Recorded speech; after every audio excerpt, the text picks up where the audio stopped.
ভারতীয় ডাকবিভাগ কর্মচারী ইউনিয়ন বর্ধমান ডিভিশনের 3টি শাখার কর্মপরিষদ গঠন উপলক্ষে এক বিশেষ সম্মেলন অনুষ্ঠিত হল পূর্বস্থলী 2 নম্বর ব্লকের পূর্বস্থলী স্টেশন সংলগ্ন কমিউনিটি হলে রবিবার।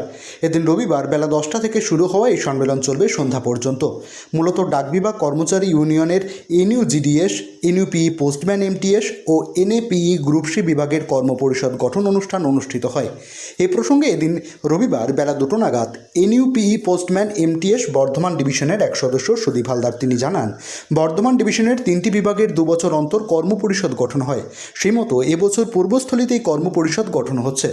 হাজির ছিলেন পূর্বস্থলী উত্তরের বিধায়ক তপন চট্টোপাধ্যায়, পোস্টম্যান কর্মচারী ইউনিয়নের তরফে দীপক পাল, মনোজ দত্ত, চিন্ময় মিস্ত্রি সহ বিশিষ্টজনেরা।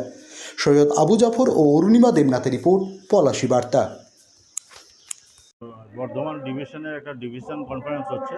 প্রতি 2 বছর অন্তর আমাদের ডিভিশন কনফারেন্স হয় এবং সেটা আমাদের যে পোস্টাল ডিপার্টমেন্টের 3টে ইউনিট আছে একই সংগঠনে, মানে এফএনপিও, মানে আমরা দক্ষিণপন্থী সংগঠনের বিশ্বাসী।